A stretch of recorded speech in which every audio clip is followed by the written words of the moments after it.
Car Dieu a tant aimé le monde qu'il a donné son Fils unique, afin que quiconque croit ne périsse pas, mais qu'il ait la vie éternelle. Je regarde à la croix,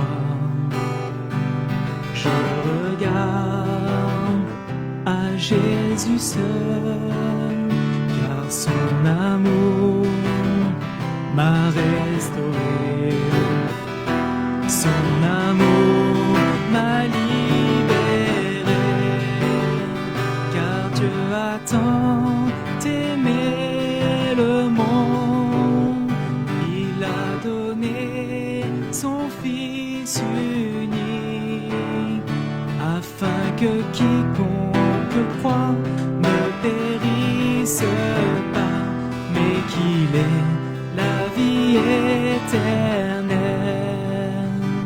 Je regarde à la croix, je regarde à Jésus seul, car son amour m'a restauré, son amour m'a libéré, car Dieu a tant aimé le monde, il a donné son Fils unique, afin que quiconque croit ne périsse pas, mais qu'il ait la vie éternelle, mais qu'il ait la vie éternelle, mais qu'il ait la vie éternelle.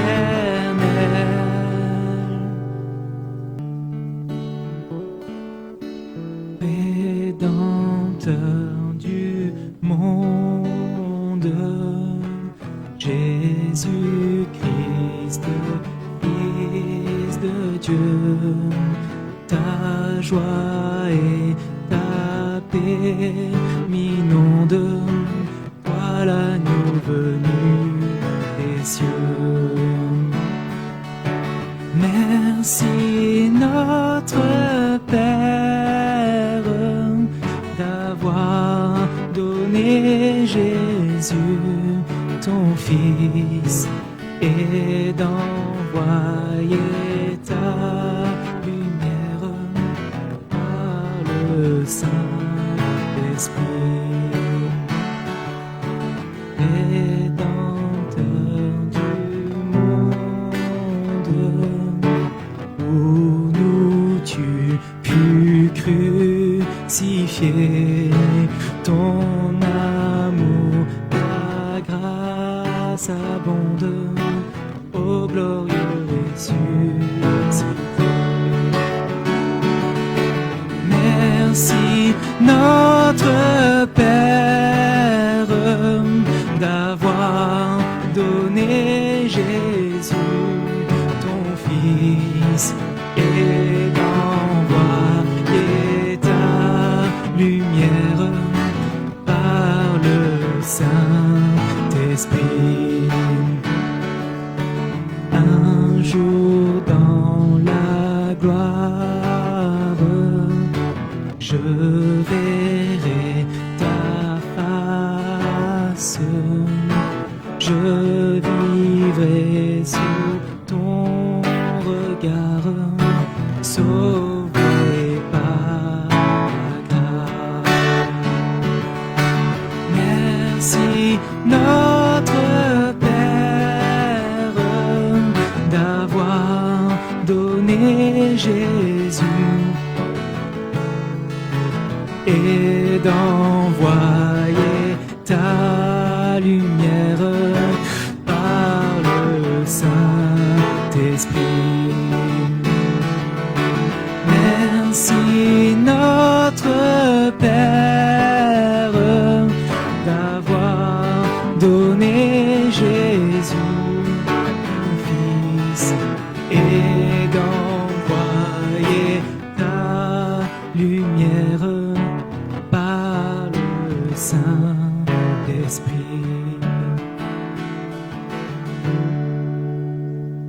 Voilà, on va ouvrir la parole quelques instants ce soir. Donc, je disais en introduction que je suis content de vous retrouver, de revoir certains visages. Hein. Même derrière vos masques, je vous vois. Hein. Enfin, des fois, j'essaie de deviner, je dis qui c'est lui. Gloire à Dieu. Voilà, donc on était parti quelques 2 semaines en vacances avec Rosetta et moi je bénis le Seigneur parce que chaque fois qu'on s'en va, pour moi c'est un temps privilégié où le Seigneur peut me renouveler, et notamment dans la lecture de la parole.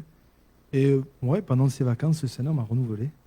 Voilà, et donc je voudrais partager des choses avec vous ce soir. Je ne serai pas très long, mais ce week-end et puis dans les réunions qui vont suivre, des choses que le Seigneur m'a données pour nous. Voilà, pour qu'on puisse aller plus loin avec le Seigneur, parce que le but c'est ça, hein, c'est qu'on aille plus loin. Et ce soir, je voudrais m'arrêter sur une prière de la Bible. Une prière que les premiers croyants ont fait dans le livre des Actes des Apôtres. Alors, j'aimerais peut-être dire en commençant que les prières qui sont mentionnées dans la Bible n'ont pas été écrites, ne nous ont pas été données pour qu'on les répète et qu'on les récite. Mais pour qu'on comprenne certaines choses, en tout cas qu'on comprenne comment Dieu veut que nous prions. D'ailleurs, vous vous rappelez que la fameuse prière du Notre Père, Jésus dit « Voici comment vous devez prier ». Il n'a pas dit de réciter, il a dit « Voici comment ». C'est-à-dire qu'il y a des choses à comprendre dans la prière. D'ailleurs, le Notre Père commence par « Notre Père qui es aux cieux ». De comprendre, de réaliser que la prière, ce n'est pas n'importe quoi, mais on s'adresse à celui qui est notre Père. Et c'est ça qu'il faut comprendre dans la prière, parce qu'il y a des gens qui récitent le Notre Père en toute sincérité, je n'ai pas de problème avec ça. Mais il y a des gens qui récitent le Notre Père, ils ne réalisent même pas à qui ils s'adressent. Ils disent Notre Père, mais ils ne réalisent pas qu'ils s'adressent au Père des cieux. Voyez. Donc, ce soir, on va s'arrêter sur une prière que les premiers croyants ont fait. Je ne vais pas la lire en entier, je vais juste prendre ce qui m'intéresse ce soir, dans le livre des Actes, au chapitre 4 et au verset 29. Actes des Apôtres, chapitre 4, verset 29. Et je voudrais vraiment qu'on puisse se laisser inspirer et interpeller par cette prière.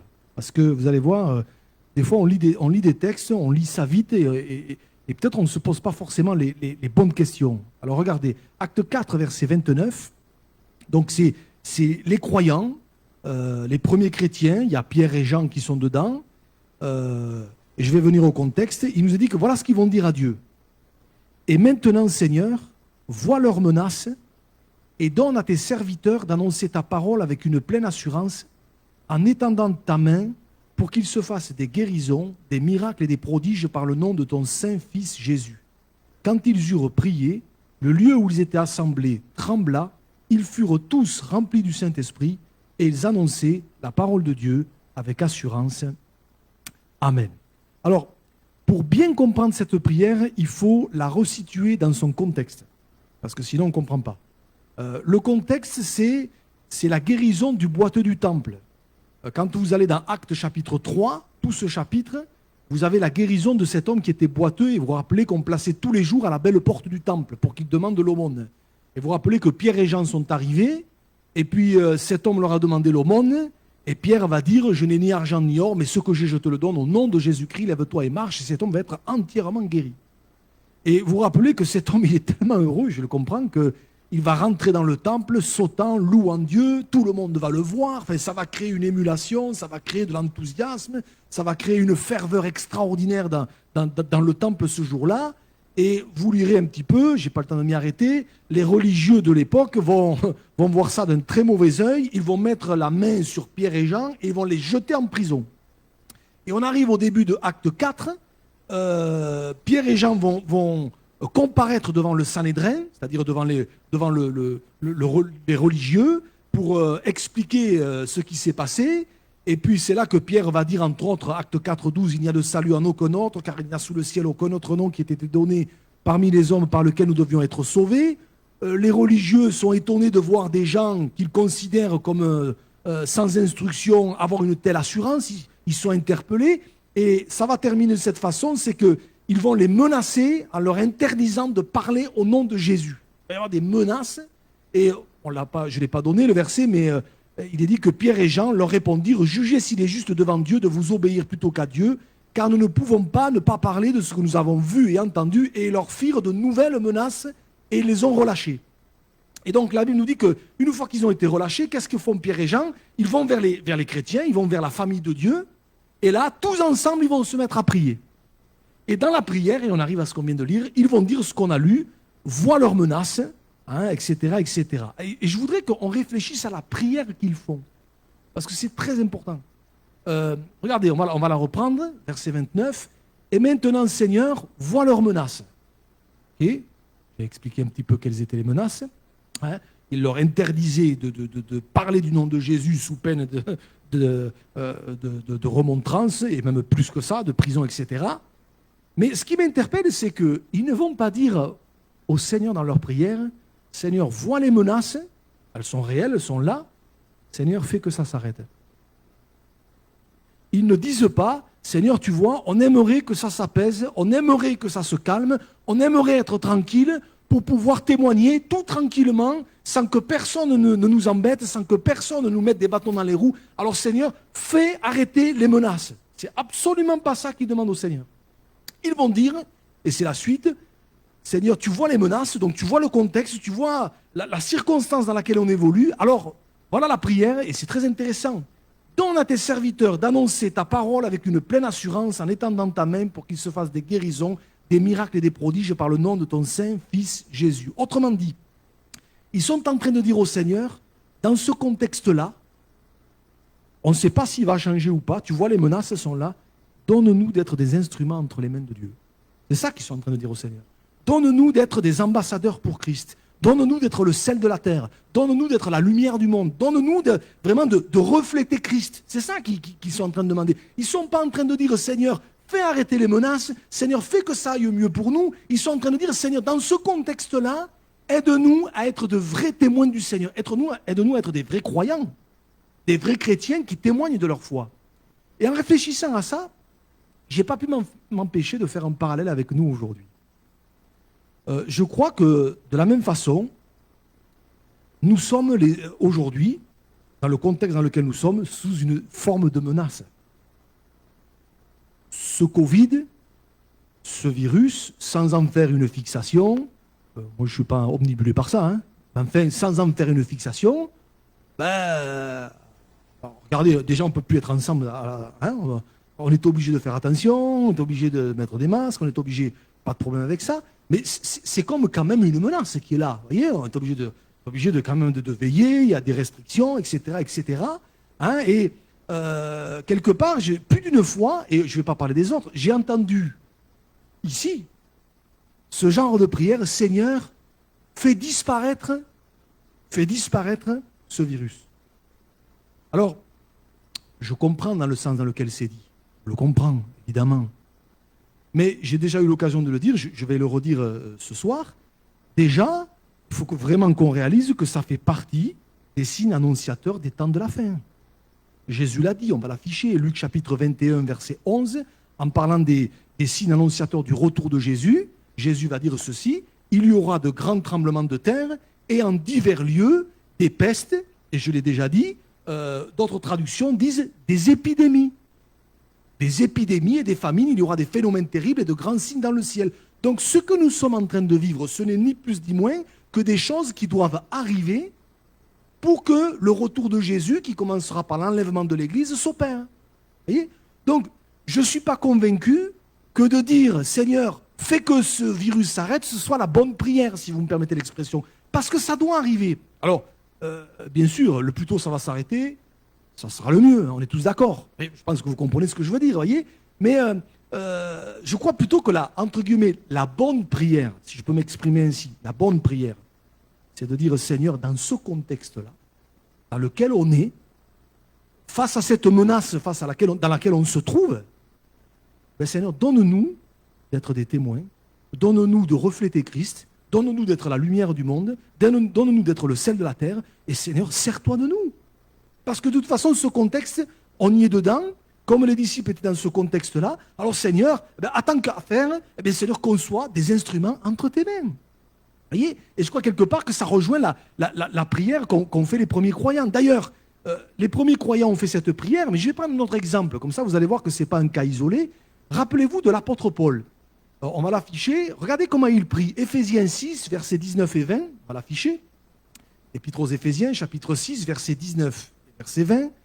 Regardez ce que Paul dit. Priez pour moi. Et priez pour moi, pourquoi faire? Priez pour moi dans quel sens? Regardez ce qu'il dit.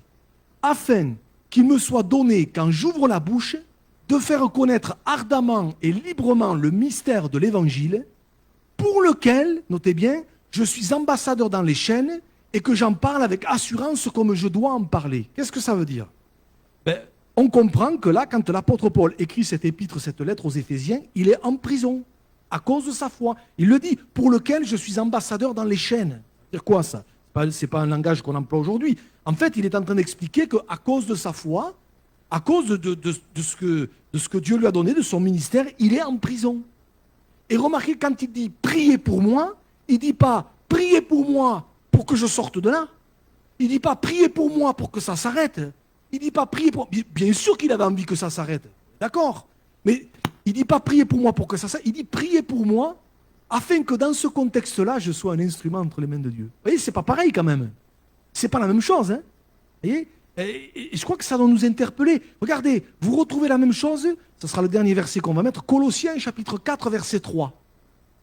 Paul dit, c'est dit un petit peu sensiblement pareil, priez en même temps pour nous, afin que Dieu nous ouvre une porte pour la parole, en sorte que je puisse annoncer le mystère de Christ pour lequel je suis dans les chaînes. Vous voyez? Priez pour nous, priez pour moi, non pas pour qu'on sorte de là, et qu'on soit enfin tranquille, qu'on soit débarrassé et qu'on puisse vivre une vie bien plus tranquille, voyez? Non, mais priez afin que Dieu nous ouvre une porte pour la parole. Autrement dit, priez pour que dans ce contexte-là, on soit des instruments. Vous voyez, ce n'est pas tout à fait pareil. Je crois que c'est important qu'on le réalise. En tout cas, je reviens à la prière de Acte 4. Cette prière que les premiers croyants ont fait monter devant Dieu. Maintenant, Seigneur, vois leurs menaces. Donne à tes serviteurs d'annoncer ta parole avec une pleine assurance, en étendant ta main pour qu'il se fasse des guérisons, des miracles et des prodiges, par le nom de ton Saint-Fils Jésus. Eh bien, figurez-vous, vous le voyez avec moi, que Dieu, il a agréé cette prière. Elle lui a été agréable, cette prière. Puisque verset 31, qu'est-ce qu'il est dit? Quand ils eurent prié, qu'est-ce qui s'est passé?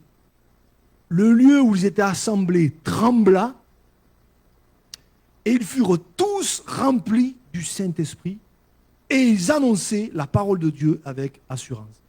Franchement, moi c'est ça que je veux vivre. Hein? Le lieu qui tremble. Alléluia. Hein? On est tous remplis du Saint-Esprit. Gloire à Dieu, vous voyez? Mais ça veut dire quoi? Ça veut dire que Dieu a agréé cette prière.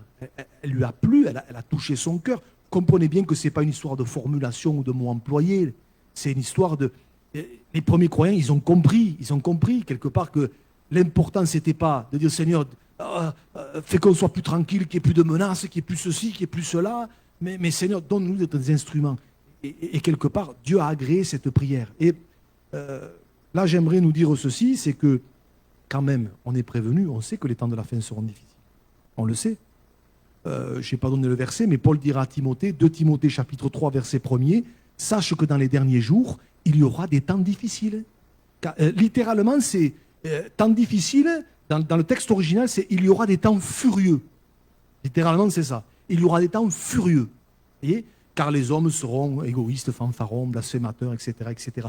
Donc, on le sait qu'il y aura des temps difficiles. On le sait que ça ne sera pas simple. Et vous le voyez aujourd'hui tous les jours. C'est pas évident aujourd'hui, quelque part, de dire qu'on est croyant, de dire qu'aujourd'hui, il y a des choses qu'on ne fait pas ou qu'on ne veut pas faire. De dire qu'aujourd'hui, quelque part, on veut marcher avec Dieu. C'est pas facile, hein, voyez. Donc, on est prévenu. Et j'ai envie de dire, quelque part, ne prions pas pour qu'on soit épargné de ça. Parce qu'on est prévenu que ça va arriver. Voyez. Mais prions pour dire, Seigneur, quoi qu'il se passe, même si le contexte n'est pas évident, Seigneur, donne-moi dans ce contexte-là d'être un témoin. Donne-moi dans ce contexte-là de pouvoir parler de toi. Et donne-moi, Seigneur, dans ce contexte-là de voir ta gloire. Alléluia. Vous voyez, de toute façon, des menaces qui planent sur nos vies, il y en a toujours eu et il y en aura toujours. Alors, il n'y a pas que le Covid. Hein. Parfois, ça peut être des menaces financières. On passe par un moment financier difficile, ça peut arriver. Hein. Vous voyez. Alors, je ne parle pas des galères financières dans lesquelles on s'est mis tout seul parce qu'on a fait n'importe quoi. Je ne parle pas de ça.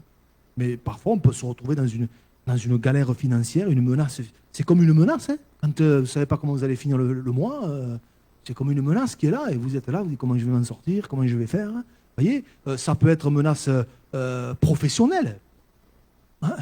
Quand vous ne savez pas si votre boulot, si votre emploi va continuer, quand vous ne savez pas si quelque part, à cause justement de ce qui se passe en ce moment, quelque part, il ne va pas y avoir des restrictions au niveau de... Vous voyez, d'ailleurs, on en parle. On dit qu'en septembre, octobre, la crise va arriver. C'est une menace quand vous dites, est-ce que je vais garder mon boulot, est-ce que le patron, il ne va pas... Une menace. Ça peut être familial. Des fois, il y a des contextes familiaux, c'est pas facile. Hein. Vous voyez, ça peut être la maladie.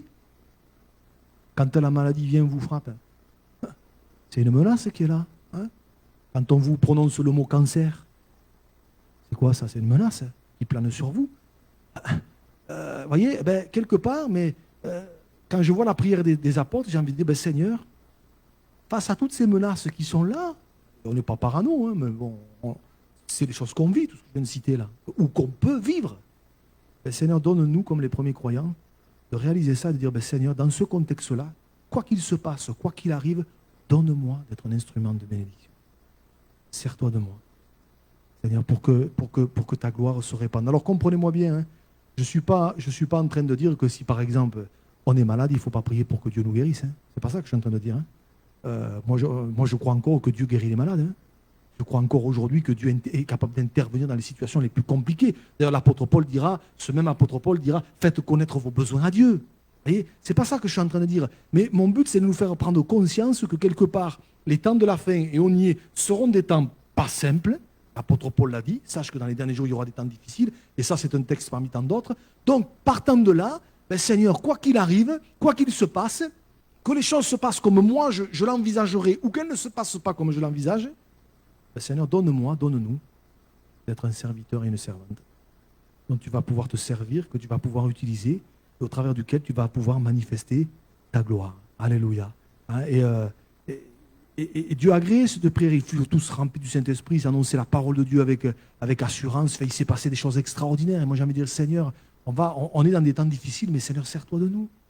Sers-toi de nous. Je ne veux pas être un chrétien simplement qui est là pour dire Seigneur, bénis-moi, guéris-moi, fais que ceci, fais que cela. Vous voyez, c'est ce genre de prière-là. Alors, bien sûr qu'on prie pour nos besoins, d'accord. Mais à un moment donné, Seigneur, je veux réaliser aussi que quelque part, il y a une dimension spirituelle qui est plus grande. Il y a une dimension spirituelle qui est plus grande. Et peut-être ce soir, moi je ne sais pas, peut-être je voudrais m'adresser peut-être à quelqu'un. Peut-être en ce moment, tu passes par des temps difficiles. Vous passez par des temps difficiles. Il y a peut-être, si ce n'est pas le cas, tant mieux. Mais peut-être qu'il y a une menace qui plane. Maladie ou autre chose. Qui est là, un contexte compliqué. Vous voyez, quelque part, Seigneur, dans ce contexte-là, aide-nous à être des instruments. Moi, je remarque bien souvent, je n'ai pas le temps de m'y arrêter, que souvent on voit que c'est dans ces contextes-là que Dieu a manifesté sa gloire d'une manière extraordinaire. On aurait pu parler de Daniel et ses 3 amis dans la fosse aux lions, dans la fournaise. Et des fois, on se retrouve dans des vraies fosses aux lions, on se demande qu'est-ce qu'on fait là. Qu'est-ce que je fais là dans cette situation? Des fois, on se retrouve dans des fournaises, comme Daniel et ses 3 amis, vous voyez. Et des fois, il y a des situations duquel on dit, ouh, ça chauffe, hein. Ça chauffe dur, hein. Mais c'est ça. C'est ça. Mais c'est dans ce contexte-là, aide-moi à être un témoin. Sers-toi de moi. Alléluia. Sachant que quand on fait cette prière-là, vous savez ce qui se passe? Dieu s'occupe de nous.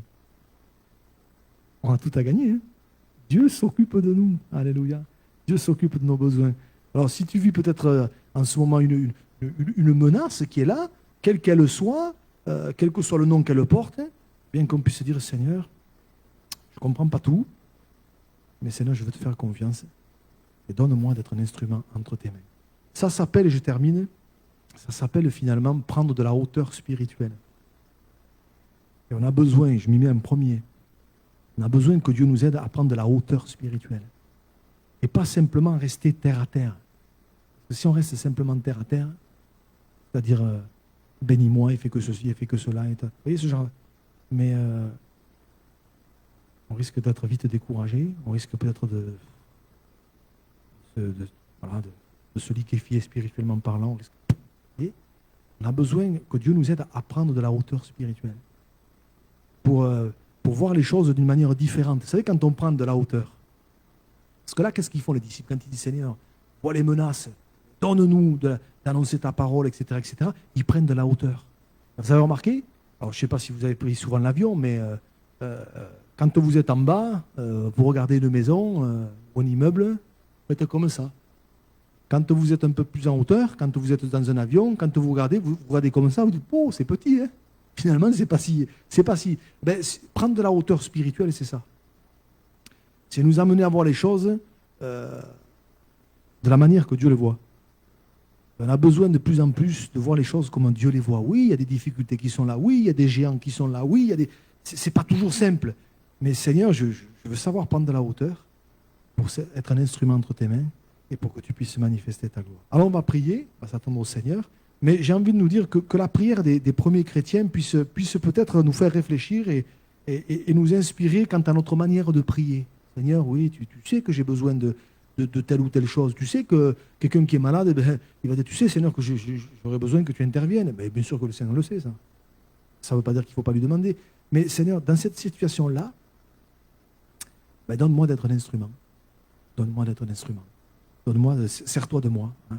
Je me souviendrai toujours, et je termine par là, de cette sœur qui me disait que parfois, c'est marrant, elle s'est retrouvée dans des situations au niveau familial, au niveau de la santé. Elle se retrouvait à l'hôpital et elle dit, mais qu'est-ce que je fais là? Et en même temps, elle disait, ce qui était fou, c'est que ça m'a donné des occasions de parler du Seigneur comme jamais j'en ai eu. Et une fois que c'était fait, elle avait rendu témoignage à celui-ci, à celle-là, tout ça.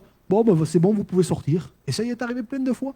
Et des fois, Dieu permet des situations, on est là, on ne sait pas trop qu'est-ce qui va se passer, mais parfois Dieu s'en sert pour qu'on soit des instruments de bénédiction. Alors que Dieu nous aide. Que Dieu nous aide. Et avec sa grâce, on veut prendre de la hauteur spirituelle pour dire, Seigneur, aide-moi. Je ne comprends pas tout, mais Seigneur, je veux te faire confiance. En tout cas, Seigneur, vois les menaces, vois tout ce qui se passe. Et tu peux lui dire ce soir, vois cette situation difficile dans laquelle je suis, vois ce problème. Tu le vois, Seigneur. Mais c'est dans ce contexte-là, aide-moi à être un homme de Dieu et une femme de Dieu. Alléluia. Alors que Dieu nous aide. On va prier le Seigneur et voilà, ça, je vais prier. Et puis, si d'autres veulent le faire, faites-le de tout votre cœur. On veut se tenir devant Dieu parce qu'on croit qu'encore aujourd'hui, Dieu répond à la prière et que Dieu puisse encore nous remplir du Saint-Esprit. Alléluia. Parce que Dieu le fait encore aujourd'hui. Hein. Seigneur, encore ce soir, je dis merci pour ta parole. Merci parce que, Seigneur, tu veux nous amener plus loin avec toi. Et Seigneur, c'est vrai, comme les premiers croyants, nous voulons te dire, Seigneur, oui, vois les situations dans lesquelles les uns et les autres nous sommes, parfois que nous traversons, ou parfois on ne comprend pas tout, Seigneur, mais Seigneur, dans toutes ces situations qui nous dépassent bien souvent, Seigneur, c'est vrai qu'on a besoin de toi. Mais on veut te dire, Seigneur, sers-toi de nous, sers-toi de moi, pour que, Seigneur, d'autres te connaissent. Seigneur, on a chanté de tellement beaux chants tout à l'heure. Merci notre Père d'avoir donné Jésus. On a chanté car Dieu a tant aimé le monde qu'il a donné son Fils unique. Mais Seigneur, on voudrait que d'autres connaissent ces choses-là. On voudrait que d'autres en entendent parler. On voudrait que d'autres, Seigneur, puissent vraiment goûter combien le Seigneur est bon. Alors Seigneur, parfois tu nous places dans des situations justement pour que ça soit fait. Alors Seigneur, aide-nous à le réaliser, Seigneur, et sers-toi de moi, sers-toi de nous. Et si peut-être quelqu'un ce soir est dans un moment de découragement, d'abattement, Seigneur, tu le renouvelles, tu le fortifies, tu le renouvelles ses forces, tu le remplis du Saint-Esprit. Seigneur, merci parce qu'encore aujourd'hui, oui, nous voulons te dire, étends ta main pour qu'il se fasse des guérisons, des prodiges, des miracles, parce que tu n'as pas changé, tu es toujours le même, hier, aujourd'hui, éternellement. Alors à toi la gloire, Jésus. Amen. Amen. Alléluia.